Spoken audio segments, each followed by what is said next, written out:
सत श्री अकाल जी। पंजाबी खबरों के इस बुलेटिन में तुहाडा स्वागत है। मैं हरप्रीत सिंह गिल। एक नज़र मारते हैं हुण तक दीआं खास सुर्खियां ते।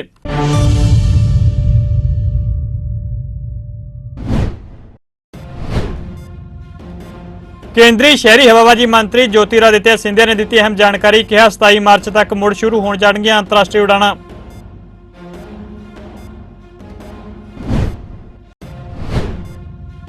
वित्त मंत्री निर्मला सीतारमण ने लोक सभा में जम्मू कश्मीर लिए 2022-23 का 1.42 लाख करोड़ रुपए का बजट किया पेश। विरोधी धिर वालों बजट प्रस्तावों के अध्ययन लिए उचित समा देने की मंग। संसद मैंबर भगवंत मान ने लोक सभा की मैंबरी तो दिता अस्तीफा। लोक सभा स्पीकर ओम बिरला नूं सौंपिया अस्तीफा। 16 मार्च नूं बतौर मुख मंत्री सौं चुकणगे भगवंत मान।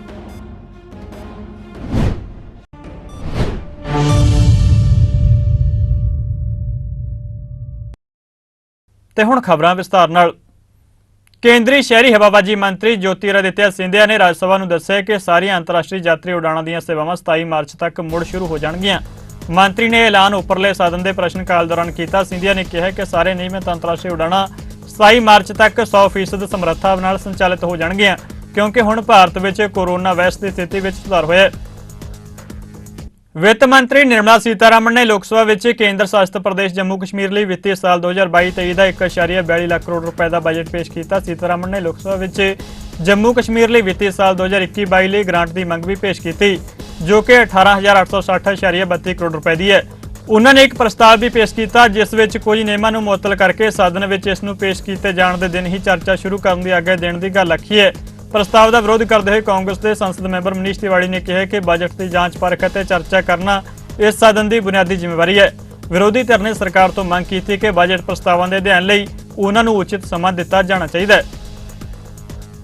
सुप्रीम कोर्ट ने कोविड-19 के कारण जान गवाउण वाले लोगों के परिवारक मैंबरों को मिलने वाली 50,000 रुपए मुआवजे की राशि पाने लई झूठे दाव्यां उत्ते चिंता जताई है।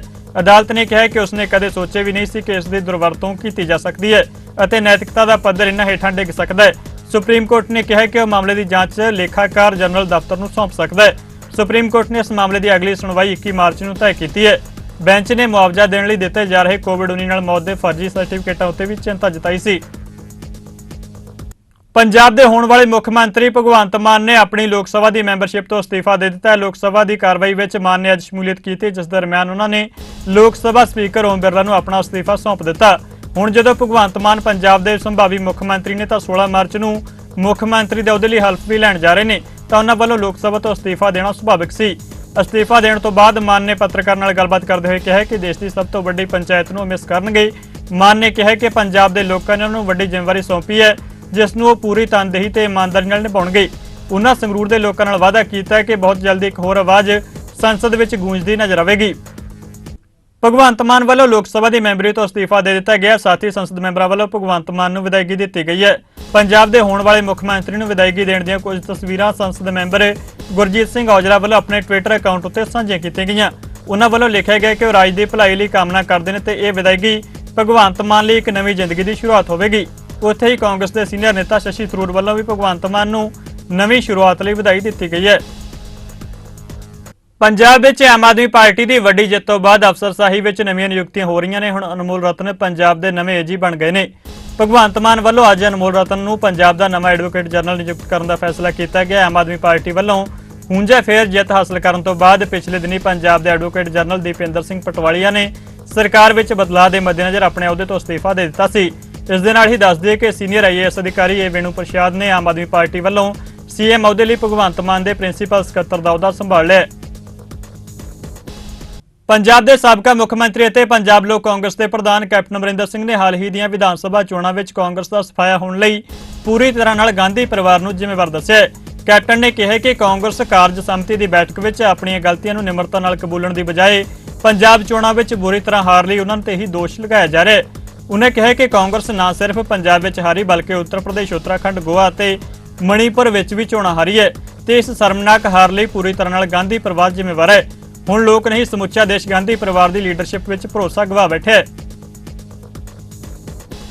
श्रोमणी अकाली दल की कोर कमेटी की अज अहम बैठक हुई। मीटिंग तो बाद डॉक्टर दलजीत सिंह चीमा मीडिया के मुखातिब होए ते उन्होंने कहा कि कल फिर मीटिंग होगी। उस तो बाद जथेदार नाल मीटिंग होगी। उन्होंने कहा कि सारे उम्मीदवारों नाल मीटिंग हुई है। उन्हें यह भी कहा कि चोणों का मंथन कर रहे हैं। उन्होंने कहा है कि सारी लीडरशिप ने बहुत मेहनत की है ते प्रधान की अगवाई विच भरोसा जताया है। कोर कमेटी ने प्रधान सुखबीर सिंह बादल नूं अधिकार दिते ने कि एक कमेटी का गठन होगा ते सारियां कमियां का मुलांकन किया जाएगा। हाई लैवल कमेटी सारे फैसले करेगी। उन्होंने कहा कि केंद्र सरकार ने पंजाब के हकों उत्ते डाका मारिया है, उसका विरोध लगातार किया जा रहा है। उन्हें कहा कि चंडीगढ़ विच पंजाब के अफसरां नूं पिछे किया जा रहा है, उसलिए केंद्र सरकार नूं पत्र लिखांगे। संयुक्त किसान मोर्चे वालों दिल्ली में अहम बैठक की गई, जिस विच घट्टो घट्ट समर्थन मुल उत्ते एक पैनल के गठन सने किसानों नाल कीते वादियां उत्ते केंद्र वालों हुण तक की प्रगति की समीक्षा की गई। यह मीटिंग दीन दयाल उपाध्याय मार्ग उत्ते गांधी पीस फाउंडेशन विच करवाई गई। इस मीटिंग दे विच 2 अहम फैसले लए गए। संयुक्त किसान मोर्चे वालों पहला यह फैसला लिया गया कि 21 मार्च नूं वादा खिलाफी दिवस और 11 तो 17 अप्रैल नूं MSP हफ्ता मनाया जाएगा। संयुक्त किसान मोर्चे ने अपनी राष्ट्रव्यापी मुहिम का अगला दौर शुरू करने का भी ऐलान किया है। संयुक्त किसान मोर्चे नाल जुड़ियां सारी जथेबंदियां मीटिंग में सर्वसम्मति नाल फैसला लैण विच कामयाब होईयां कि अगले महीने 11 तो 17 अप्रैल के विचकार MSP की कानूनी गारंटी हफ्ता मना के राष्ट्रव्यापी मुहिम की शुरुआत कर दी जाएगी। भाजपा के सिख आगू सरदार मनजिंदर सिंह सिरसा ने शहरी हवाबाजी मंत्रालय वालों सिख मुलाजमां नूं हवाई अड्डियां उत्ते किरपान पाउण की छूट देण दे जारी किए गए हुक्मां का स्वागत किया है। सिरसा ने दस्सिया कि पहला सिख मुसाफरां लई हवाई जहाज विच किरपान पाउण की छूट के हुक्म जारी किए गए सन, पर मुलाजमां दे हवाई अड्डियां उत्ते किरपान पाउण की मनाही की गई सी। उन्हें कहा कि एक गंभीर मामला सी जो केंद्र सरकार कोल चुक्या गया है ते हुण प्रधानमंत्री दफ्तर ने उन्होंने दस्सिया कि शहरी हवाबाजी सैक्टर विच काम करदे मुलाजमां लई हवाई अड्डियां उत्ते किरपान पाउण की छूट दे सौदे हुए हुक्म जारी किए गए हैं। उन्हें कहा कि नवे हुक्मां नाल शहरी हवाबाजी खेतर के सिख मुलाजमां नूं वड्डी राहत मिली है, क्योंकि अमृतधारी सिखां लई किरपान पाउणी अत जरूरी हुंदी है। एक जो उड़ान मंत्रालय वालों ऑर्डर पास किया गया जिस कहा गया सी कि सिख जिहड़े ने वो पैसेंजर ते श्री साहब जहाज च ले जा सकते हैं, पर जिहड़े डोमैसटिक टर्मिनल्स ने उन्हां दे उत्ते इंपलॉयज़ जो है वो किरपान श्री साहब नहीं रख सकते। उसनूं लैके बहुत विरोध उठा सी। मैं जानकारी देना चाहुंदा कि जो प्रधानमंत्री कार्यालय च जो इसकी जानकारी दी गई तो अज उन्होंने मैनूं ये ऑर्डर नूं अमेंड करके भेजिया है। इस ऑर्डर के मुताबक हुण कोई भी इंपलॉय के उत्ते जो डोमैसटिक एयरपोर्ट पर काम करता है उसनूं किसी भी तरीके अपने ककार रखण उत्ते मनाही नहीं होगी।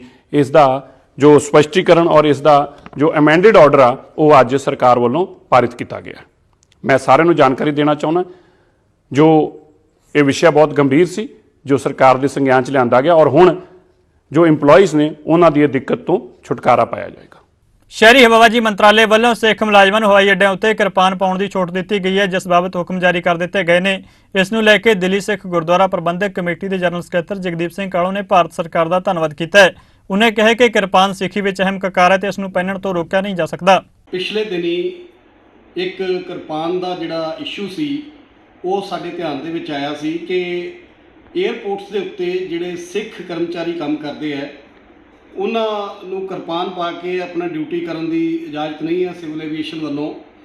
सो ये मसला असीं सरदार मनजिंदर सिंह सिरसा जी के ध्यान दे विच लिआंदा कि ये जिहड़ी किरपान है वो पा के और सिख कर्मचारियों नूं खास करके एयरपोर्ट्स के उत्ते जिहड़ी आ वो इजाजत होनी चाहिए है। तो सिरसा जी ने अज मैं सारे सिख संगत नूं ये खुशखबरी देना चाहना है और सरदार मनजिंदर सिंह सिरसा जी का धन्नवाद करना है, भारत सरकार का केंद्र सरकार का धन्नवाद करना है कि असी जिहड़ी सिखां की मुश्किल सी वो उन्हां दे सामने रखी तो उन्होंने तुरंत प्रभाव के नाल उहदे उत्ते अमल करके और इसनूं लाजमी बनाया कि सिख कर्मचारी जिहड़े ने वो भी एयरपोर्ट के उत्ते किरपान पा के अपनी ड्यूटी कर सकते हैं और डोमैसटिक फ्लाइट्स के विच किरपान जिहड़ी आ 9 इंच तक की किरपान जिहड़ी आ वो अलाउ होएगी। सिख पैसेंजर जिहड़े आ वो किरपान पा के 9 इंच तक की किरपान पा के ट्रैवल कर सकते हैं डोमैसटिक फ्लाइट्स के विच और एयरपोर्ट के उत्ते जिहड़े सिख कर्मचारी आ वो भी 9 इंच तक की किरपान पा के ड्यूटी कर सकते हैं। सो मैं एक बार फिर सरदार मनजिंदर सिंह जी का धन्नवाद करदा सिरसा साहब का तो नाल ही केंद्र सरकार का धन्नवाद करदा है कि जिन्हां ने साडी जो रिक्वेस्ट सी उस नूं तुरंत प्रभाव के नाल लागू किया है और जिहड़ा ऑर्डर सी नोटिफिकेशन सी उहदे विच अमेंडमेंट किया है, अमेंडमेंट करके अज तो ये इफेक्टिव हो गया है।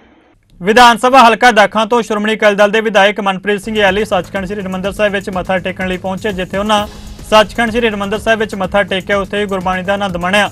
इस मौके श्री हरिमंदर साहिब के सूचना केंद्र वालों उन्हां नूं सन्मानित किया गया।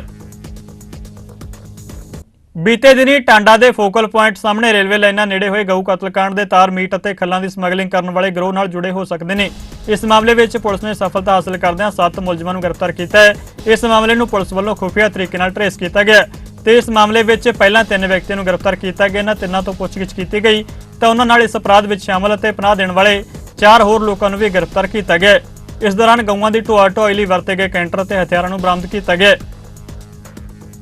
अंतरराष्ट्रीय कबड्डी खिडारी संदीप नंगल अंबिया ਨੂੰ ਕਈ ਗੋਲੀਆਂ ਮਾਰ ਦਿੱਤੀਆਂ ਗਈਆਂ ਜਿਸ ਨਾਲ ਉਸ ਦੀ ਮੌਤ ਹੋ ਗਈ। ਸੰਦੀਪ ਨੰਗਲ ਅੰਬੀਆ ਦੀ ਜ਼ਖਮੀ ਹਾਲਤ ਵਿੱਚ ਵੀਡੀਓ ਸੋਸ਼ਲ ਮੀਡੀਆ ਉੱਤੇ ਵਾਇਰਲ ਹੋ ਰਹੀ ਹੈ। ਪ੍ਰਾਪਤ ਜਾਣਕਾਰੀ ਅਨੁਸਾਰ ਇਹ ਘਟਨਾ ਜਲੰਧਰ ਜ਼ਿਲ੍ਹੇ ਦੇ ਮੱਲੀਆਂ ਖੁਰਦ ਕਬੱਡੀ ਕੱਪ ਦੌਰਾਨ ਵਾਪਰੀ ਦੱਸੀ ਜਾ ਰਹੀ ਹੈ, ਜਿੱਥੇ ਚਿੱਟੇ ਰੰਗ ਦੀ ਸਵਿਫਟ ਕਾਰ ਵਿੱਚ ਸਵਾਰ 4 ਅਣਪਛਾਤੇ ਵਿਅਕਤੀਆਂ ਵੱਲੋਂ ਸੰਦੀਪ ਉੱਤੇ ਫਾਇਰਿੰਗ ਕੀਤੀ ਗਈ, ਜਿਸ ਤੋਂ ਬਾਅਦ ਉਸ ਨੂੰ ਹਸਪਤਾਲ ਵਿੱਚ ਲਿਜਾਇਆ ਗਿਆ, ਜਿੱਥੇ ਡਾਕਟਰਾਂ ਨੇ ਉਸ ਨੂੰ ਮ੍ਰਿਤਕ ਕਰਾਰ ਦੇ ਦਿੱਤਾ। पंजाबी यूनिवर्सिटी पटियाला उत्ते आर्थिक संकट लगातार वधदा जा रहा है। 2 महीने तो पेंशनां ना मिलने करके हुण पेंशनरां ने भी यूनिवर्सिटी प्रशासन खिलाफ मोर्चा खोल दिता है। पेंशनरां ने वाइस चांसलर के दफ्तर सामने धरना लगा के जोरदार नारेबाजी की। इस मौके पंजाबी यूनिवर्सिटी पटियाला के पत्रकारिता ते जनसंचार विभाग के साबका मुखी डॉक्टर हरजिंदरपाल सिंह वालिया ने कहा कि धरनाकारियों दीयां सारियां मंगां मन्नियां जाणियां चाहीदियां ने। उन्हां वीसी वल्लों धरनाकारियों नाल माड़ा व्यवहार अपनाउण दी भी निखेधी कीती है। दूजे पासे पंजाबी यूनिवर्सिटी पटियाला के वीसी डॉक्टर अरविंद ने कहा कि पेंशन 1 महीना पछड़ के जरूर दी जा रही है, पर ये दी जा रही है। उन्हें कहा कि उन्हें किसी नाल माड़ा वतीरा नहीं अपनाया। देखो, मैं डॉक्टर हरजिंदर वालिया पंजाबी यूनिवर्सिटी पटियाला दे विच डायरैक्टर IAS और जर्नलिज्म के मुखी के तौर पर रिटायर होया। उस तो बाद असी एक एसोसीएशन बनाई टीचर्स ने जिहड़े पेंशनर्स दी ते नॉन टीचिंग जिहड़ा साडा स्टाफ है उन्हां दी। जो पेंशनर्स दियां मुश्किलां ने उन्हां बारे गल करनी। पिछले दिन ही हो ये रहा है काफ़ी दिन तो कि पंजाबी यूनिवर्सिटी दे वाइस चांसलर जदों दे आए ने उन्होंने ये काम शुरू करता कि कदे जिहड़ा धरना लाउंदा है उन्होंने पेंशन दे दिंदे ने ते पेंशनर्स जिहड़े 80 साल दे ने वो कित्थे सर्दियों च भी धरना लाया, हुण फिर धरना लाया, हाले भी 2 पेंशनां ड्यू पईयां ने। तो जदों असी उन्हां नाल मीटिंग की तो वाइस चांसलर ने यह कहा कि तुसी धरना लाउणा धरना लाओ, मरण वर्त रखना मरण वर्त रखो, कोई हाई कोर्ट का डिसीजन कोई सुप्रीम कोर्ट का डिसीजन मैं नहीं मनना। तो इस करके हुण पेंशनर्स सारे किस्म के टीचर्स नॉन टीचिंग सारिਆਂ ने यह धरना इस काम नहीं लाया। तो हुण मंग ये है कि एक तो सुप्रीम कोर्ट का फैसला लागू किया जाए, दूजा ये है जो वाइस चांसलर ने मिसबिहेव किया टीचर्स नाल, सीनियर टीचर्स ने इंटरनेशनल लेवल के विग्यानी ने जिन्होंने वाइस चांसलर ये कह रहे हैं कि तुसी मरण वर्त ते बैठो, प्रवोक कर रहे हैं। और ये गल सब ने बुरा मनाया और तुहाडे सामने है बड़ी गिनती प्रोफैसर नॉन टीचिंग स्टाफ धरने ते पहला बैठा सी, अज भी बैठा है और मंग ये है कि वो आके वाइस चांसलर नूं अपने शब्द जिहड़े ने वापस लेने चाहिए ने। देखो जी, मैं अप्रैल 2021 ਚ ज्वाइन ਕੀਤਾ ਸੀ ਤੇ ਉਸ ਤੋਂ ਉਦੋਂ 1 ਮਹੀਨੇ ਦੀ ਪੈਂਡਿੰਗ ਸੀ ਤਨਖਾਹ ਪੈਨਸ਼ਨ ਤੇ ਹੁਣ ਵੀ 1 ਮਹੀਨੇ ਦੀ ਹੀ ਪੈਂਡਿੰਗ ਹੈ, ਕੋਈ ਉਹਦੇ ਵਿੱਚ ਵਾਧਾ ਨਹੀਂ ਹੋਇਆ। 8 ਮਾਰਚ ਨੂੰ ਅਸੀਂ ਤਨਖਾਹ ਦਿੱਤੀ ਹੈ ਤੇ ਨਾਰਮਲੀ ਅਸੀਂ ਪੈਨਸ਼ਨ ਤੇ ਤਨਖਾਹ ਇਕੱਠੀ ਦਿੰਨੇ ਆ, ਪਰ ਐਤਕੀ ਥੋੜਾ ਜਿਹਾ ਫਰਕ ਪਿਆ। 11 ਮਾਰਚ ਸਵੇਰੇ ਪੈਨਸ਼ਨ ਵੀ ਕ੍ਰੈਡਿਟ ਕਰ ਦਿੱਤੀ ਗਈ ਹੈ। ਇਹਨਾਂ ਨੇ ਮੈਨੂੰ ਕਿਹਾ ਸੀ ਵੀ ਜੇ 10 ਤੱਕ ਨਹੀਂ ਕ੍ਰੈਡਿਟ ਹੁੰਦੀ ਤੇ ਅਸੀਂ ਧਰਨੇ ਤੇ ਬੈਠਾਂਗੇ। ਮੈਂ ਬਹੁਤ ਕੋਸ਼ਿਸ਼ ਕੀਤੀ, 10 ਨੂੰ DC ਸਾਹਿਬ ਨੇ ਛੁੱਟੀ ਡਿਕਲੇਅਰ ਕਰਤੀ, ਪਰ 11 ਤਰੀਕ ਨੂੰ ਸਵੇਰੇ ਯੂਨੀਵਰਸਿਟੀ ਨੇ ਪਹਿਲਾ ਕੰਮ ਇਹ ਕੀਤਾ ਕਿ ਪੈਨਸ਼ਨਰਸ ਦੀ ਪੈਨਸ਼ਨ ਪਾ ਦਿੱਤੀ ਜਾਵੇ। ਇਹ ਸੀਨੀਅਰ ਸਿਟੀਜ਼ਨ ਨੇ, ਮੈਂ ਵੀ ਇਹਨਾਂ ਦੀ ਮੁਸ਼ਕਿਲ ਸਮਝਦਾ ਤੇ ਇਹਨਾਂ ਨਾਲ ਹਮੇਸ਼ਾ ਅਸੀਂ ਕੋਆਪਰੇਟਿਵ ਤਰੀਕੇ ਨਾਲ ਹੀ ਕੰਮ ਕਰਦੇ ਹਾਂ। ਮੈਂ ਤਾਂ ਮਿਹਨਤ ਕਰ ਸਕਦਾ, ਪੈਸੇ ਇਕੱਠੇ ਕਰ ਸਕਦਾ ਤੇ 10 ਤਰੀਕ ਦੇਰ ਰਾਤ ਤੱਕ ਲੱਗਾ ਰਿਹਾ ਕਿ 11 ਨੂੰ ਪੈਨਸ਼ਨ ਪਾਤੀ ਜਾਵੇ। ਤੇ ਪਰ ਫਿਰ ਵੀ ਜੇ ਉਹ ਧਰਨੇ ਤੇ ਬੈਠਣਾ ਚਾਹਣ, ਪੱਕਾ ਧਰਨਾ ਚਾਹਣ, ਮਰਨ ਵਰਤੇ ਬੈਠਣਾ ਚਾਹਣ, ਕੋਰਟ 'ਚ ਜਾਣਾ ਚਾਹਣ ਤੇ ਜਾ ਸਕਦੇ। ਪਟਿਆਲਾ ਦੇ ਪੰਥ ਰਤਨ ਜਥੇਦਾਰ Gurcharan Singh Tohra institute of advance studies in Sikhism ਵਿਖੇ ਸਰਦਾਰ ਕਪੂਰ ਸਿੰਘ ਮੈਮੋਰੀਅਲ ਸਾਲਾਨਾ ਯਾਦਗਾਰੀ ਲੈਕਚਰ ਦਾ ਆਯੋਜਨ ਕੀਤਾ ਗਿਆ, ਜਿਸ ਦਾ ਵਿਸ਼ਾ ਸਰਦਾਰ ਕਪੂਰ ਸਿੰਘ ਦਾ ਧਰਮ ਸ਼ਾਸਤਰ ਸੀ। ਇਸ ਮੌਕੇ ਸਿੱਖ ਵਿਦਵਾਨ ਪ੍ਰੋਫੈਸਰ ਹਰਪਾਲ ਸਿੰਘ ਪੰਨੂ, पंजाबी यूनिवर्सिटी पटियाला ਦੇ ਪੱਤਰਕਾਰਿਤਾ ਤੇ ਜਨਸੰਚਾਰ ਵਿਭਾਗ ਦੇ ਸਾਬਕਾ ਮੁਖੀ डॉक्टर हरजिंदरपाल सिंह वालिया समेत अहम बुलारे ने अपने विचार रखे।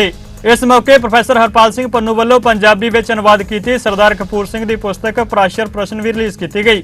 बहुत बड़े फिलोसफर ते सिख विद्वान सरदार कपूर सिंह ਉਹਨਾਂ ਤੇ ਜਿਹੜਾ ਹੈ ਉਹਨਾਂ ਨੂੰ ਯਾਦ ਕਰਨ ਲਈ ਸਾਲ ਦੇ ਵਿੱਚ ਇੱਕ ਵਾਰੀ ਕਪੂਰ ਸਿੰਘ ਫਾਊਂਡੇਸ਼ਨ ਵੱਲੋਂ ਜਿਹੜਾ ਹੈ ਉਹ ਲੈਕਚਰ ਕਰਾਇਆ ਜਾਂਦਾ। ਅੱਜ ਇਹ ਸਰਦਾਰ ਜਥੇਦਾਰ ਗੁਰਚਰਨ ਸਿੰਘ ਟੌਹੜਾ ਇੰਸਟੀਚਿਊਟ ਵਿੱਚ ਇਹ ਲੈਕਚਰ ਰੱਖਿਆ ਗਿਆ ਔਰ ਇਹਦੇ ਨਾਲ ਹੀ ਇਹ ਕਿਤਾਬ ਹਰਪਾਲ ਸਿੰਘ ਪੰਨੂ ਨੇ ਜਿਹੜੀ ਉਹਨਾਂ ਦੀ ਕਿਤਾਬ ਹੈ ਉਹ ਟਰਾਂਸਲੇਟ ਕੀਤੀ ਸੀ, ਉਹਨੂੰ ਰਿਲੀਜ਼ ਕੀਤਾ ਗਿਆ। ਔਰ ਤੁਹਾਨੂੰ ਪਤਾ ਹੈ ਵੀ ਜਿਸ ਤਰ੍ਹਾਂ ਦੇ ਹਾਲਾਤ ਹੁਣ ਸਾਡੇ ਸਿਆਸੀ ਤੌਰ 'ਤੇ ਚੱਲ ਰਹੇ ਨੇ, ਸਰਦਾਰ ਕਪੂਰ ਸਿੰਘ ਜਿਹੜੇ ਕਿਸੇ ਟਾਈਮ ICS ਸੀ, ਇੰਡੀਅਨ ਸਿਵਲ ਸਰਵਿਸ, ਉਸ ਤੋਂ ਬਾਅਦ ਉਹ ਲੋਕ ਸਭਾ ਦੇ ਮੈਂਬਰ ਰਹੇ, ਵਿਧਾਨ ਸਭਾ ਦੇ ਮੈਂਬਰ ਰਹੇ ਔਰ ਉਹਨਾਂ ਨੇ ਸਿੱਖ ਪੋਲਿਟਿਕਸ ਖਾਸ ਤੌਰ 'ਤੇ ਉੱਤੇ ਜਿਸ ਕਿਸਮ ਦੇ ਲੈਕਚਰ ਦਿੱਤੇ ਔਰ ਉਹਨਾਂ ਦੀਆਂ ਬਹੁਤ ਸਾਰੀਆਂ ਕਿਤਾਬਾਂ ਪੰਜਾਬੀ ਅੰਗਰੇਜ਼ੀ 'ਚ ਨੇ, ਉਹ ਵਿਦਵਾਨ ਇੰਗਲਿਸ਼ ਦੇ ਪੰਜਾਬੀ ਦੇ ਉਹ ਬਾਕੀ ਭਾਸ਼ਾਵਾਂ ਉਰਦੂ ਫਾਰਸੀ ਸੰਸਕ੍ਰਿਤ ਉਹਨੂੰ ਵੀ ਬਹੁਤ ਚੰਗੀ ਤਰ੍ਹਾਂ ਜਾਣਦੇ ਸੀ। ਸੋ ਉਹਨਾਂ ਨੂੰ ਹਰ ਸਾਲ ਯਾਦ ਕਰਨਾ ਬਹੁਤ ਜ਼ਰੂਰੀ ਹੈ ਤਾਂ ਕਿ ਜੋ ਕੁਝ ਹੋਇਆ ਖਾਸ ਤੌਰ 'ਤੇ ਸਿੱਖ ਕੌਮ ਨਾਲ ਉਸ ਨੂੰ ਜਿਹੜਾ ਹੈ ਆਉਂਦੀਆਂ ਨਸਲਾਂ ਤੱਕ ਦੱਸਣਾ ਬਹੁਤ ਜ਼ਰੂਰੀ ਹੁੰਦਾ ਹੈ। ਇਹ ਉਪਰਾਲਾ ਜਿਹੜਾ ਮੈਂ ਸਮਝਦਾ ਇੰਸਟੀਚਿਊਟ ਦਾ ਅਤੇ ਪਰਮਜੀਤ ਸਿੰਘ ਸਿੱਧੂ ਜਿਹੜੇ ਫਾਊਂਡੇਸ਼ਨ ਦੇ ਪ੍ਰਧਾਨ ਨੇ, ਸਰਦਾਰ ਕਪੂਰ ਸਿੰਘ ਫਾਊਂਡੇਸ਼ਨ ਦੇ, ਉਹਨਾਂ ਦਾ, ਅਤੇ ਮੈਂ ਹਰਪਾਲ ਸਿੰਘ ਪੰਨੂ ਹੋਰਾਂ ਨੂੰ ਵੀ ਜਿਹੜਾ ਮੁਬਾਰਕਬਾਦ ਦਿੰਦਾ ਕਿ ਉਹਨਾਂ ਨੇ ਬਹੁਤ ਜਿਹੜੀ ਅਹਿਮ ਪੁਸਤਕ ਉਹਨਾਂ ਦੀ ਜਿਹੜੀ ਇੰਗਲਿਸ਼ ਹੁੰਦੀ ਸੀ ਪਾਰਾਸ਼ਰ ਪ੍ਰਸ਼ਨ, ਉਹਨੂੰ ਪੰਜਾਬੀ ਦੇ ਵਿੱਚ ਹੁਣ ਕੀਤਾ ਅਤੇ ਨਿਸ਼ਚਿਤ ਤੌਰ 'ਤੇ ਇਹਦੀ ਰੀਚ ਹੁਣ ਲੋਕਾਂ ਤੱਕ ਵਧੇਗੀ। ਸਰਦਾਰ ਕਪੂਰ ਸਿੰਘ ICS ਦੀਆਂ ਕਾਫੀ ਸਾਰੀਆਂ ਕਿਤਾਬਾਂ ਪੰਜਾਬੀ ਪਾਠਕਾਂ ਨੇ ਪੜ੍ਹੀਆਂ ਨੇ। ਸਪਤ ਸ਼੍ਰਿੰਗ, ਪੁੰਦਰੀਕ, ਬਹੁ ਵਿਸਥਾਰ, ਹਸ਼ੀਸ਼, ਸਾਚੀ ਸਾਖੀ। ਇੱਕ ਕਿਤਾਬ ਉਹਨਾਂ ਦੀ 1954 'ਚ ਤਿਆਰ ਹੋ ਗਈ ਸੀ, ਪਰਾਸ਼ਰ ਪ੍ਰਸ਼ਨ। ਇਹ ਸਿੱਖ ਧਰਮ ਸ਼ਾਸਤਰ ਦੇ ਉੱਪਰ ਬਹੁਤ ਮੁੱਲਵਾਨ ਗ੍ਰੰਥ ਹੈ। ਅੰਗਰੇਜ਼ੀ 'ਚ ਤਾਂ ਲਿਖੇ ਗਿਆ ਸੀ ਪਰ ਬਹੁਤ ਔਖੀ ਅੰਗਰੇਜ਼ੀ 'ਚ। ਜਿਹੜੀਆਂ ਕਲਾਸੀਕਲ ਲੈਂਗੁਏਜਿਸ ਨੇ ਉਹਨਾਂ ਦੇ ਸ਼ਬਦਾਵਲੀ ਜਿਵੇਂ ਹਿਬਰੂ, ਅਰਬੀ, ਫਾਰਸੀ, ਸੰਸਕ੍ਰਿਤ, ਪਾਲੀ ਬਹੁਤ ਵਾਰ ਇਸਤੇਮਾਲ ਹੋਈ। ਅੰਗਰੇਜ਼ੀ 'ਚ ਇਹ ਟਰਮੀਨੋਲੋਜੀ ਮਿਲਦੀ ਹੈ ਲੇਕਿਨ ਪੰਜਾਬੀ ਵਿੱਚ ਗੈਰ ਹਾਜ਼ਰ। ਮੈਂ ਬਹੁਤ ਮਿਹਨਤ ਕਰਕੇ ਇਹ ਕਿਤਾਬ ਪੰਜਾਬੀ 'ਚ ਪੰਜਾਬੀ ਪਾਠਕਾਂ ਵਾਸਤੇ, ਸਿੱਖਾਂ ਵਾਸਤੇ, ਗੁਰੂ ਪੰਥ ਵਾਸਤੇ ਤਿਆਰ ਕੀਤੀ ਤਾਂ ਕਿ ਸਰਦਾਰ ਕਪੂਰ ਸਿੰਘ ਜੀ ਦਾ ਜਿਹੜਾ ਵਿਜ਼ਨ ਸੀ ਉਹ ਸੌਖੀ ਜ਼ਬਾਨ 'ਚ ਸੌਖੇ ਤਰ੍ਹਾਂ ਲੋਕਾਂ ਦੇ ਦਿਲਾਂ 'ਚ ਪਹੁੰਚ ਸਕੇ ਅਤੇ ਪਤਾ ਲੱਗ ਸਕੇ ਕਿ ਇਹ ਕਿਤਾਬ ਕਿੰਨੀ ਮੁੱਲਵਾਨ ਹੈ। ਦੁਬਈ ਦੇ ਉੱਘੇ ਕਾਰੋਬਾਰੀ ਅਤੇ ਸਰਬੱਤ ਦਾ ਭਲਾ ਚੈਰੀਟੇਬਲ ਟਰੱਸਟ ਦੇ ਮੁਖੀ ਡਾਕਟਰ SP ਸਿੰਘ ਉਬਰਾਏ ਵੱਲੋਂ ਅਨੇਕਾਂ ਲੋਕ ਭਲਾਈ ਦੇ ਕਾਰਜ ਕੀਤੇ ਜਾ ਰਹੇ ਨੇ। ਇਸੇ ਲੜੀ ਤਹਿਤ ਸਨੀ ਉਬਰਾਏ ਸਕਾਲਰਸ਼ਿਪ ਸਕੀਮ ਤਹਿਤ ਅਕਾਲ ਗਰੁੱਪ ਆਫ ਕਾਲਜਸ ਮਸਤੂਆਣਾ ਸਾਹਿਬ ਦੇ ਵੱਖ-ਵੱਖ ਕਾਲਜਾਂ ਦੇ ਪ੍ਰਿੰਸੀਪਲਾਂ ਨੂੰ ਸਰਬੱਤ ਦਾ ਭਲਾ ਚੈਰੀਟੇਬਲ ਟਰੱਸਟ ਵੱਲੋਂ ਡਾਕਟਰ ਇੰਦਰਜੀਤ ਕੌਰ ਗਿੱਲ ਨੇ 4,15,500 ਰੁਪਏ ਦੇ ਚੈੱਕ ਵੰਡੇ। ਡਾਕਟਰ ਇੰਦਰਜੀਤ ਕੌਰ ਗਿੱਲ ਨੇ ਪੱਤਰਕਾਰਾਂ ਨਾਲ ਜਾਣਕਾਰੀ ਸਾਂਝੀ ਕਰਦਿਆਂ ਕਿਹਾ ਕਿ ਇਹ ਚੈੱਕ ਉਹਨਾਂ ਹੋਣਹਾਰ ਅਤੇ ਲੋੜਵੰਦ ਬੱਚਿਆਂ ਦੀਆਂ ਫੀਸਾਂ ਦੇ ਚੈੱਕ ਨੇ ਜਿਹੜੇ ਆਪਣੀਆਂ ਫੀਸਾਂ ਨਹੀਂ ਭਰ ਸਕਦੇ। ਉਨ੍ਹਾਂ ਕਿਹਾ ਕਿ ਇਸ ਵਾਰ 65 ਵਿਦਿਆਰਥੀ ਇਸ ਸਕੀਮ ਦੀਆਂ ਸ਼ਰਤਾਂ ਉੱਤੇ ਖਰੇ ਉਤਰੇ ਨੇ। ਇਸ ਮੌਕੇ ਉਹਨਾਂ ਡਾਕਟਰ ਉਬਰਾਏ ਵੱਲੋਂ ਕੀਤੀਆਂ ਜਾ ਰਹੀਆਂ ਸੇਵਾਵਾਂ ਦੀ ਸ਼ਲਾਘਾ ਕੀਤੀ। ਮੈਂ ਅੱਜ ਮਸਤੂਆਣਾ ਸਾਹਿਬ ਵਿਖੇ 5 ਕਾਲਜਸ ਜਿਹੜਾ ਅਕਾਲ ਗਰੁੱਪ ਆਫ ਕਾਲਜਸ ਹੈ ਉਹਦੇ 5 ਕਾਲਜਾਂ ਦੇ ਚੈੱਕ ਸਰਬੱਤ ਦੇ ਭਲਾ ਚੈਰੀਟੇਬਲ ਟਰੱਸਟ ਵੱਲੋਂ ਇਹਨਾਂ ਨੂੰ ਦੇਣ ਵਾਸਤੇ ਆਈ ਹਾਂ। ਇਹ ਟੋਟਲ 4,15,500 ਰੁਪਏ ਦੇ ਚੈੱਕ ਨੇ ਜਿਹੜੇ 5 ਡਿਫਰੈਂਟ ਕਾਲਜਸ ਨੂੰ ਜਾਣਗੇ। ਇਹਦੇ ਵਿੱਚ ਇੰਟੈਲੀਜੈਂਟ ਬੱਚਿਆਂ ਦੇ ਅਤੇ ਨਾਲ ਉਹ ਬੱਚੇ ਜਿਨ੍ਹਾਂ ਦੇ ਕੋਈ ਪੇਰੈਂਟਸ ਹੈ ਨਹੀਂ ਉਹਨਾਂ ਵਾਸਤੇ ਉਹਨਾਂ ਦੀ ਫੀਸ ਦੇ ਚੈੱਕਸ ਜਿਹੜੇ ਅੱਜ ਇਹ ਇੱਥੇ ਡਿਸਟਰੀਬਿਊਟ ਕੀਤੇ ਗਏ ਆ। ਅਤੇ ਬਾਕੀ ਟੋਟਲ ਇਹਨਾਂ ਦੇ 100 ਬੱਚਿਆਂ ਦਾ ਜਿਹੜਾ ਹੈਗਾ MOU ਸਾਡੇ ਨਾਲ ਸਾਈਨ ਹੋਇਆ ਔਰ ਉਹਦੇ ਵਿੱਚੋਂ ਐਤਕੀ ਵਾਰੀ ਸਿਰਫ ਸਾਡੇ ਕ੍ਰਾਈਟੀਰੀਆ ਦੇ ਮੁਤਾਬਕ 65 ਬੱਚੇ ਜਿਹੜੇ ਹੈਗੇ ਆ ਉਸ ਦੇ ਵਿੱਚ ਖਰੇ ਉਤਰੇ ਆ ਅਤੇ ਉਹਨਾਂ 65 ਬੱਚਿਆਂ ਨੂੰ ਅੱਜ ਇਹ 4,15,500 ਰੁਪਏ ਦੇ ਚੈੱਕ ਇੱਥੇ ਮੈਂ ਲੈ ਕੇ ਜਾ ਰਹੀ ਹਾਂ। ਸਨੀ ਉਬਰਾਏ ਐਜੂਕੇਸ਼ਨਲ ਸਕੀਮ ਹੈ ਜਿਸ ਦੇ ਤਹਿਤ ਜਿਹੜੇ ਡਾਕਟਰ SP ਸਿੰਘ ਉਬਰਾਏ ਵੱਲੋਂ ਆਪਣੀ ਆਮਦਨ ਦੇ ਵਿੱਚੋਂ ਇਹ ਸਾਰੀ ਮਾਇਆ ਜਿਹੜੀ ਹੈਗੀ ਹੈ ਜਾਂ ਸਾਰੇ ਚੈੱਕ ਨੇ ਉਸ ਦੇ ਵਿੱਚੋਂ ਹੀ ਇਹਨਾਂ ਕੋਲ ਆਉਂਦੇ ਨੇ। ਇੱਕੋ ਹੀ ਮਕਸਦ ਔਰ ਇੱਕ ਹੀ ਮਕਸਦ ਹੈ ਕਿ ਜਿੱਥੇ ਜੈਨੂਇਨ ਪਰਸਨ ਹੈ ਜਿਹਨੂੰ ਲੋੜ ਹੈ ਉਸ ਲੋੜਵੰਦ ਦੀ ਮਦਦ ਕਰਨ ਦੇ ਲਈ ਇਹ ਰੱਬ ਨੇ ਇੱਕ ਮਸੀਹਾ ਇਸ ਧਰਤੀ ਦੇ ਉੱਤੇ ਭੇਜਿਆ ਹੈ। ਸੋ ਆਈ ਵਿਸ਼ ਹਿਮ ਲੌਂਗ ਲਾਈਫ ਐਂਡ ਚੜ੍ਹਦੀ ਕਲਾ ਕਿ ਜਿਹਦੇ ਨਾਲ ਹੋਰ ਸਮਾਜ ਸੇਵੀ ਕੰਮ ਜਿਹੜੇ ਹੈਗੇ ਆ ਇਸੇ ਜ਼ੀਲ ਅਤੇ ਇਸੇ ਹਿੰਮਤ ਦੇ ਨਾਲ ਕਰਦੇ ਰਹਿਣ। ਕਿ ਇੱਕ ਬਹੁਤ ਹੀ ਇਹ ਭਲੇ ਦਾ ਕੰਮ ਹੈ ਜਿਹੜੇ ਸਾਡੇ ਬੱਚਿਆਂ ਨੂੰ ਮਤਲਬ ਇਹ ਬਹੁਤ ਸਾਰੇ ਹੋਰ ਬੱਚਿਆਂ ਨੂੰ ਵੀ ਸਰਬੱਤ ਦਾ ਭਲਾ ਚੈਰੀਟੇਬਲ ਟਰਸਟ ਵੱਲੋਂ ਇਹ ਸਕਾਲਰਸ਼ਿਪ ਦਿੱਤੇ ਜਾ ਰਹੇ ਨੇ ਬੱਚਿਆਂ ਨੂੰ। ਪਰ ਸਾਡੇ ਬੱਚਿਆਂ ਨੂੰ ਲਗਾਤਾਰ 5 ਸਾਲਾਂ ਤੋਂ ਅਬਰਾਏ ਸਾਹਿਬ ਤੇ ਉਹਨਾਂ ਦੀ ਟੀਮ, ਮੈਡਮ ਡਾਕਟਰ ਗਿੱਲ ਸਾਡੇ 'ਚ ਹਾਜ਼ਰ ਨੇ, ਉਹਨਾਂ ਦੇ ਡਾਇਰੈਕਟਰ ਐਜੂਕੇਸ਼ਨ ਟਰਸਟ ਦੇ, ਤੇ ਬਹੁਤ ਹੀ ਮੈਂ ਕਹੂੰਗਾ ਵੀ ਇੱਕ ਸਕੂਨ ਵਾਲਾ ਕੰਮ ਹੈ। ਕਿਉਂਕਿ ਬਹੁਤੇ ਬੱਚੇ, ਅਸੀਂ ਤਾਂ ਹੁਣ ਬੱਚਿਆਂ ਨਾਲ ਟੱਚ 'ਚ ਰਹਿੰਦੇ ਹਾਂ ਕਿ ਇਹੋ ਜਿਹੇ ਬੱਚੇ ਵੀ ਨੇ ਜਿਹੜੇ ਇੰਟੈਲੀਜੈਂਟ ਨੇ ਕੋਈ ਕਿਸੇ ਫੀਲਡ ਦੇ ਵਿੱਚ, ਤੇ ਜਿਹੜੇ ਸਪੋਰਟਸ ਦੇ ਵਿੱਚ ਇੰਟਰਨੈਸ਼ਨਲ ਤੱਕ ਮਤਲਬ ਕਿ ਸਾਡੇ ਬੱਚੇ ਖੇਡ ਕੇ ਆਉਂਦੇ ਨੇ, ਪਰ ਉਹਨਾਂ ਕੋਲੇ ਫੀਸ ਭਰਨ ਲਈ ਪੈਸੇ ਨਹੀਂ ਹੁੰਦੇ। ਤੇ ਮੈਂ ਕਹੂੰਗਾ ਵੀ ਇੱਕ ਜਿਵੇਂ ਇਹ ਰੱਬ ਨੇ ਮਤਲਬ ਕਿ ਕੋਈ ਅਬਰਾਏ ਸਾਹਿਬ ਨੂੰ ਇੱਕ ਫਰਿਸ਼ਤਾ ਬਣਾ ਕੇ ਇੱਥੇ ਭੇਜਿਆ ਇਸ ਧਰਤੀ ਤੇ ਇਹੋ ਜਿਹੇ ਬੱਚਿਆਂ ਦੀ ਬਾਂਹ ਫੜਨ ਲਈ। ਔਰ ਮੈਂ ਦੱਸ ਸਕਦਾ ਕਿ ਬਹੁਤ ਬੱਚੇ ਮਤਲਬ ਕਿ ਇਹਨਾਂ ਦੀ ਬਾਂਹ ਫੜਨ ਦੇ ਕਰਕੇ ਉਹ ਪੜ੍ਹਾਈ ਆਪਦੀ ਪੂਰੀ ਕਰ ਸਕੇ ਨੇ, ਨਹੀਂ ਤਾਂ ਇਹਨਾਂ 'ਚੋਂ ਅੱਧੇ ਬੱਚੇ ਸਾਲ 6 ਮਹੀਨੇ ਲਾ ਕੇ ਕਾਲਜ ਛੱਡ ਜਾਂਦੇ ਨੇ ਕਿਉਂਕਿ ਉਹਨਾਂ ਤੋਂ ਫੀਸਾਂ ਨਹੀਂ ਭਰੀਆਂ ਜਾਂਦੀਆਂ। ਸੰਤ ਬਾਬਾ ਅਤਰ ਸਿੰਘ ਜੀ ਦੇ ਜਨਮ ਦਿਹਾੜੇ ਮੌਕੇ ਗੁਰਦੁਆਰਾ ਜਨਮ ਸਥਾਨ ਚੀਮਾ ਸਾਹਿਬ ਵਿਖੇ ਵਿਸ਼ੇਸ਼ ਗੁਰਮਤਿ ਸਮਾਗਮ ਕਰਵਾਏ ਜਾ ਰਹੇ ਨੇ। ਕਲਗੀਧਰ ਟਰਸਟ ਬੜੂ ਸਾਹਿਬ ਤੋਂ ਭਾਈ ਜਗਜੀਤ ਸਿੰਘ ਕਾਕਾ ਵੀਰ ਜੀ ਨੇ ਸਮੂਹ ਦੇਸ਼ ਵਾਸੀਆਂ ਨੂੰ ਵੱਧ ਚੜ੍ਹ ਕੇ ਇਹਨਾਂ ਸਮਾਗਮਾਂ ਵਿੱਚ ਸ਼ਮੂਲੀਅਤ ਕਰਨ ਅਤੇ ਗੁਰੂ ਘਰ ਦੀਆਂ ਖੁਸ਼ੀਆਂ ਪ੍ਰਾਪਤ ਕਰਨ ਦੀ ਅਪੀਲ ਕੀਤੀ। ਇਸ ਮੌਕੇ ਹਲਕਾ ਦਿੜਬਾ ਤੋਂ ਆਮ ਆਦਮੀ ਪਾਰਟੀ ਦੇ ਵਿਧਾਇਕ ਹਰਪਾਲ ਚੀਮਾ ਵਿਸ਼ੇਸ਼ ਤੌਰ ਉੱਤੇ ਪਹੁੰਚੇ। ਇਸ ਸਮਾਗਮ ਦਾ ਪ੍ਰਸਾਰਣ 15, 16, 17 ਮਾਰਚ ਨੂੰ ਚੜ੍ਹਦੀ ਕਲਾ ਟਾਈਮ ਟੀਵੀ ਉੱਤੇ ਵਿਖਾਇਆ ਜਾਵੇਗਾ।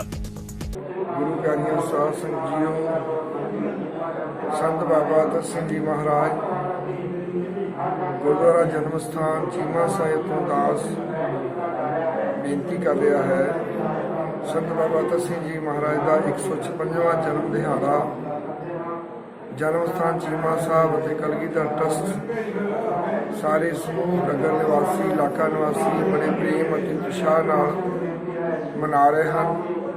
5 ਰੋਜ਼ਾ ਜੋ ਸਮਾਗਮ ਸੀ, ਧਾਰਮਿਕ ਸਮਾਗਮ 5 ਦਿਨ ਦਾ, ਉਹ ਅੱਜ ਅਖੀਰਲੇ ਪੜਾਅ 'ਤੇ ਹੈ, ਅੱਜ ਸਮਾਪਤ ਹੋ ਜਾਏਗਾ। ਕੱਲ੍ਹ ਨਗਰ ਵਿਸ਼ਾਲ ਨਗਰ ਕੀਰਤਨ ਗੁਰਦੁਆਰਾ ਨਾਨਕ ਸਾਹਿਬ ਤੋਂ ਚੱਲ ਕੇ ਪੂਰੇ ਨਗਰ ਦੀਆਂ ਪਰਿਕਰਮਾ ਕਰਦਾ ਹੋਇਆ ਸ਼ਾਮ ਨੂੰ ਲਗਭਗ 6 ਵਜੇ ਸਮਾਪਤ ਹੋਏਗਾ। 16 ਤਰੀਕ ਨੂੰ ਅੰਮ੍ਰਿਤ ਵੇਲੇ ਤੋਂ ਲੈ ਕੇ ਸੰਤ ਸਮਾਗਮ ਸਾਰਾ ਦਿਨ ਕੀਤੇ ਜਾਣਗੇ। ਰਾਤਰੀ ਨੂੰ ਅੰਮ੍ਰਿਤ ਵੇਲੇ 1 ਵਜੇ ਸਾਰੀ ਰਾਤ ਰਹਿਣ ਸਫਾਈ ਹੋਏਗੀ। ਸਵੇਰੇ ਅੰਮ੍ਰਿਤ ਵੇਲੇ ਸੰਤ ਜੀ ਮਹਾਰਾਜ ਦਾ ਪ੍ਰਕਾਸ਼ ਸਮਾਂ 1 ਵਜੇ ਅੰਮ੍ਰਿਤ ਵੇਲੇ ਹੁੰਦਾ ਹੈ। ਸਮੁੱਚਾ ਨਗਰ ਅਤੇ ਇਲਾਕਾ ਨਿਵਾਸੀਆਂ ਦੀਆਂ ਸੰਗਤਾਂ ਬੜੇ ਪ੍ਰੇਮ, ਉਤਸ਼ਾਹ ਅਤੇ ਸ਼ਰਧਾ ਨਾਲ ਉਸ ਸਮੇਂ ਦੀ ਇੰਤਜ਼ਾਰ ਕਰਦੇ ਹੋਏ ਸ੍ਰੀ ਅਖੰਡ ਪਾਠ ਸਾਹਿਬਾਂ ਦੇ ਭੋਗ ਪਾ ਕੇ ਬੜੇ ਪ੍ਰੇਮ ਨਾਲ ਅਰਦਾਸ ਕਰਕੇ ਸਾਰੀਆਂ ਖੁਸ਼ੀਆਂ ਸੰਗਤਾਂ ਪ੍ਰਾਪਤ ਕਰਦੀਆਂ ਹਨ। 17 ਤਰੀਕ ਨੂੰ ਢਾਡੀ ਦੀਵਾਨ ਸੱਜਣਗੇ। ਬਹੁਤ ਹੁਮਾ ਕੇ ਸਾਰੇ ਕੌਮ ਦੇ ਜੋ ਢਾਡੀ ਜਥੇ ਹਨ ਉਹ ਇੱਥੇ ਪਹੁੰਚਣਗੇ।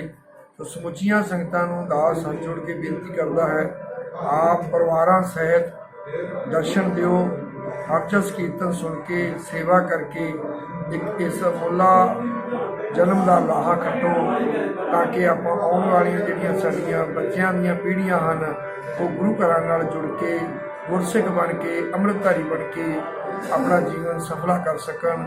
ਪੰਜਾਬੀ ਖਬਰਾਂ ਦੇ ਇਸ ਬੁਲੇਟਿਨ ਵਿੱਚ ਫਿਲਹਾਲ ਇੰਨਾ ਹੀ। ਜਾਂਦੇ ਨਜ਼ਰ ਮਾਰਦੇ ਹਾਂ ਮੌਸਮ ਦੇ ਹਾਲ ਤੇ। ਤੁਸੀਂ ਬਣੇ ਰਹੋ ਚੜ੍ਹਦੀ ਕਲਾ ਟਾਈਮ ਟੀਵੀ ਦੇ ਨਾਲ। ਧੰਨਵਾਦ।